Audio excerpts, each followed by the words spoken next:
सुबह से ही तांता लगा हुआ है। संत महंत और तमाम मेहमानों के पहुंचने का सिलसिला जारी है। हमारे साथ स्टूडियो में हेमंत शर्मा जी भी जुड़ गए हैं, न्यूज़ डायरेक्टर TV9 भारतवर्ष। और काशी जिनकी जन्मस्थली है, काशी से उनका लगाव और जुड़ाव उसके बारे में हम सब जानते हैं। और हेमंत शर्मा जी से भी मैं जानना चाहूँगी और दिनेश उनसे बात करेंगे। लेकिन हेमंत जी, ये जो लम्हा है इसके बारे में हम कल से जब यहाँ मौजूद हैं, हम जिस भी काशीवासी से, जिस भी वाराणसी के व्यक्ति से हम पूछते हैं कि आपने कभी सोचा था कि ऐसे दृश्य आपको देखने को मिलेंगे, तो हर किसी का कहना होता है कि हमने कल्पना की थी, हमने सुना था, लेकिन हमने ऐसा सोचा नहीं था कि हम अपने जीवन काल में ये देख पाएंगे।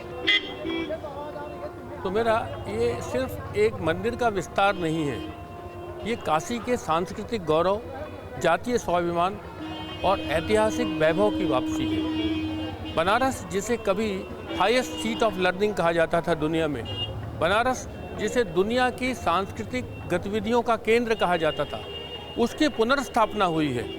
यह मंदिर पहले एक मंदिर कॉम्प्लेक्स था, जहां जो शिक्षा का केंद्र था, जो संस्कृति का केंद्र था। यह जो भगीरथ प्रयास हुआ है प्रधानमंत्री द्वारा, मुझे लगता है यह उसी स्वाभिमान और उसी गौरव की वापसी है। सुमेरा, अब इसको मैं आगे लेकर जाता हूं, आपकी आज्ञा है? आता हूं लौटकर आपके पास। और कुछ ही देर में काशी पहुंचेंगे प्रधानमंत्री नरेंद्र मोदी। ये खबर आपको मैं एक बार फिर से बता दूं, 10:10 पर यहां पहुंचने का वक्त था। काशी को मिलने वाली है करीब 800 करोड़ की सौगात। दिव्य काशी धाम का उद्घाटन करेंगे पीएम मोदी। काशी कॉरिडोर से श्रद्धालुओं को मिलेंगी आधुनिक सुविधाएं। और इसीलिए अभी ये कहा जा रहा था कि ये सामान्य प्रयास के तहत नहीं हुआ है, ये वैसा ही प्रयास है जैसा गंगा जी को अवतरित करने के लिए भगीरथ ने किया था। ये बहुत बड़ी कोशिश की गई है और आज इस बड़ी कोशिश के बाद इसके पहले चरण का लोकार्पण होने वाला है। इस बारे में लगातार आपको उन तमाम जगहों से अपडेट्स मिल रहे हैं जहां आपका कौतूहल और उत्सुकता इस वक्त पहुंचना चाहती है।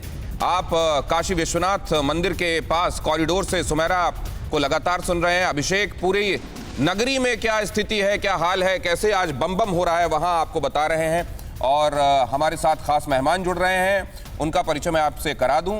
हमारे साथ इतिहासकार, विद्वान, TV9 भारतवर्ष के न्यूज़ डायरेक्टर हेमंत शर्मा जुड़े हुए हैं, उनसे आपका परिचय हो चुका अभी अभी। और डॉक्टर कौशल किशोर मिश्रा, प्रोफेसर हैं BHU के, वो हमारे साथ जुड़ रहे हैं। विक्रांत दुबे, वरिष्ठ पत्रकार, वो हमारे साथ इस चर्चा का हिस्सा हैं। डॉक्टर रजनीकांत, पद्मश्री सामाजिक कार्यकर्ता, वो भी हमारे साथ जुड़ रहे हैं। अमिताभ भट्टाचार्य, वरिष्ठ पत्रकार, हमारे साथ इस चर्चा का हिस्सा हैं। और इसके अलावा मैंने बाकी साथियों से आपका परिचय करा दिया है। और अभी अभी आपने सुना कि ये बहुत बड़ी कोशिश का नतीजा है।